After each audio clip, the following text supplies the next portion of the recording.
He's done it. He has beaten the allegations. No more tapping him. No more. It is now Bellingham. Now Barcelona and Real Madrid just played out El Clasico, and man oh man did Jude Bellingham perform. 6 minutes in, Gundogan, the man that I usually see at my local kebab shop serving me shawarma, scored.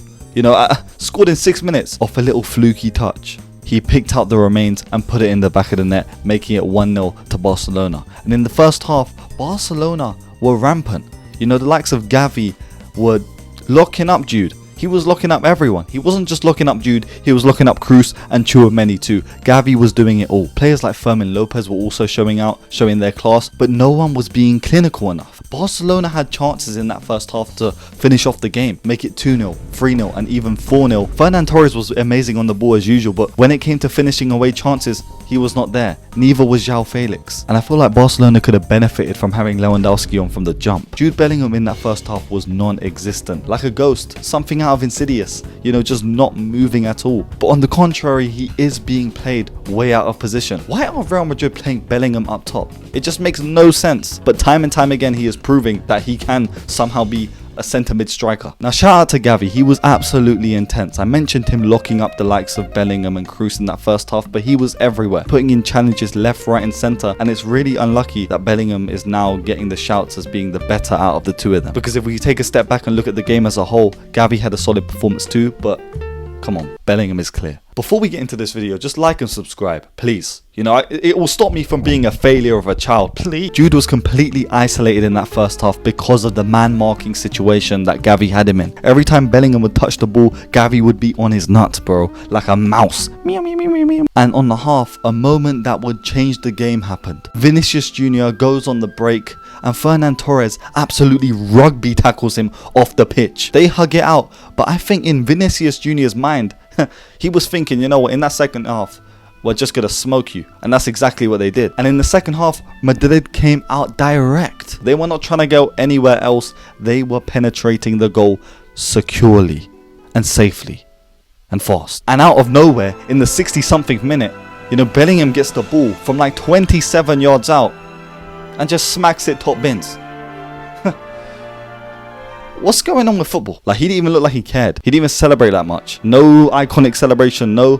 He was actually angry with himself. He slotted it in the back of the net. Teammates were going crazy, but he had a mission. He didn't want one. He wanted two. And in my head, all I'm thinking is, that is a world-class player. Because world-class players can have a bad game, but can still have an impact on the match. Look at the likes of Salah. A lot of people get onto Salah, but every game, he has some sort of contribution to a goal. And Jude did that. He proved that he is world-class, and he's been proving all season that he's world-class. He's been proving it since the day he was born. But this just sealed the deal for me. He is the real deal. Now, during the second half, it was so prevalent to me that Real Madrid are lacking an actual striker. It's all good and well saying Bellingham's just going to score every single game, but in reality, it would be great if Bellingham was playing a 10 or a 5 or a 6 role, but he's playing every one of them roles and 9 for some reason. If they were to just invest in a good striker, Carlo Ancelotti wouldn't have to have all his eggs in one basket and be like, just pass to Jude Bellingham and pray. He would be sacked by now. Now, towards the end of the second half, Real Madrid started piling on the pressure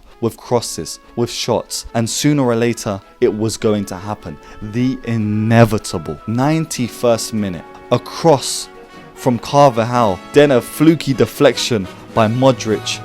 And you know who pops up in the box? Bellingham. Bellingham, the guy, the GOAT.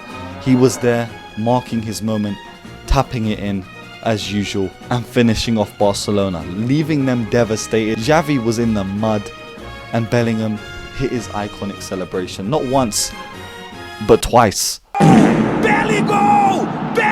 The guy who has been carrying Real Madrid in a bag on his back since the start of the season does it again. Now, aside from this game, let's just talk about Bellingham himself. We're witnessing greatness right now. 8 goals and 2 assists in 9 games. 96 minutes per goal. 15 chances created in 9 games. He is playing every role in that Real Madrid side with minimal help, and he is doing it week in and week out. It's actually mind-boggling.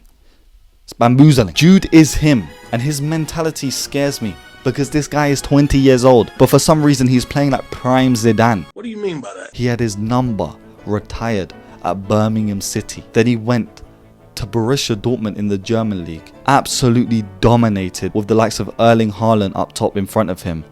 And then makes the transition seamlessly to a Real Madrid side that are lacking everything, losing Benzema, goes there and dominates. It's crazy, but it's almost scary to see that potential being played out in real time. Every single game. Bellingham has beat the allegations. He is no longer a tap-in merchant. He is the complete player. And if Real Madrid just buckle down and actually build a side around this guy, they will dominate for years. Because right now it's looking shaky. Carlo Ancelotti, don't know what you're doing, man. You're relying on this one guy. You know, he's saving you. You should be chopped up by now by the Italian mob because you are not getting the best out of this team. Some players in that side are also way too old. Like Carvajal only started putting crosses in the 85th minute in that game. Bro, you should have been putting crosses in from time. Why were you starting to do them at 85th minute? You need to get your mental checked a little bit. I think today is the day that I realized that Jude Bellingham is the guy, man. He is him. For real, in every aspect. And if we want to talk about England, we could talk about England. You build that England side around the likes of Jude Bellingham in that midfield, and you win the Euros. You win the World Cup, and you somehow win the Champions League too. And I don't think people understand, when he slows down this form, people are going to be like, oh, he's finished. He's finished. But realistically, he's only just getting started. The guy's 20 years old. What was I doing at 20 years old? Nothing. That's what I was doing. Anyways, Jude Bellingham, goated. Yeah.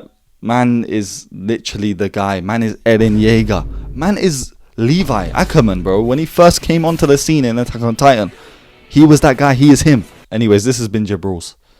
Like, subscribe, all that stuff, man. Save for the love on the latest videos.